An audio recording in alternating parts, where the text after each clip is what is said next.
حضرت علی پاک کا فرمان ہے کہ لوگوں کے سامنے کبھی حق بات کہنے سے مت ڈرو، کیونکہ لوگ نہ تو آپ کا رزق چھین سکتے ہیں اور نہ ہی لوگ آپ کو موت دے سکتے ہیں۔ اور دوسری ایک بات میں آپ کو بتانا چاہتا ہوں کہ جہالت گہری نیند کی طرح ہوتی ہے، جو جگانے والے پر سب سے زیادہ غصہ آتا ہے۔ جہالت گہری نیند کی طرح ہوتی ہے، اور پھر تمہارا اکیلا رہنا ان لوگوں سے تعلق استوار کرنے سے بہتر ہے جو تمہارے تعلق کے مستحق نہیں ہیں۔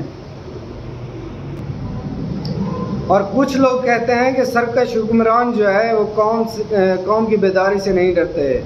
یقین مانو، سرکش حکمران جتنا قوم کی بیداری سے ڈرتے ہیں اتنا کسی چیز سے بھی نہیں ڈرتے۔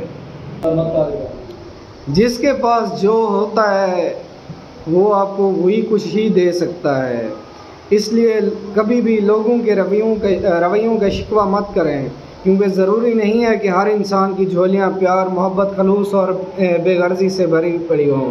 لوگ ہمیشہ وہی کچھ ہی دیتے ہیں جو ان کے پاس ہوتا ہے، کیونکہ دینے والے کے پاس اپنے ظرف کے مطابق اس سے بہتر اور کوئی چیز نہیں تھی۔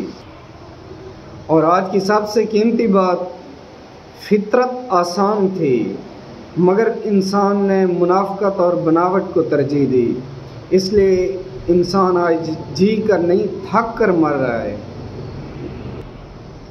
اس لیے be natural, be original, be realistic and اپنے جو آپ ہیں اسی کے اندر ہی رہ کر خوش رہیں۔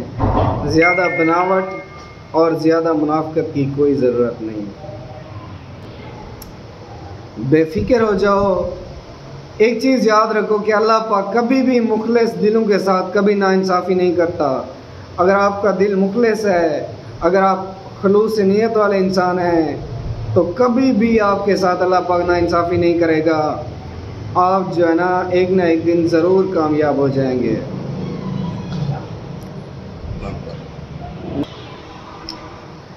اور جو ہے نا عزت نفس بہت قیمتی چیز ہے۔ اگر کوئی ہاتھ چھڑا کر جانا چاہے تو اسے چھوڑ دیا کریں، کبھی بھی کسی کے پیچھے مت بھاگا کریں۔ عزت نفس، اپنی عزت نفس کا خیال کیا کریں۔ کوئی ہاتھ چھڑائے تو کبھی اس کے پیچھے مت بھاگا کریں۔ دو چہرے زندگی میں انسان کبھی نہیں بولتا، ایک مشکل میں ساتھ دینے والا اور دوسرا مشکل میں ساتھ چھوڑنے والا۔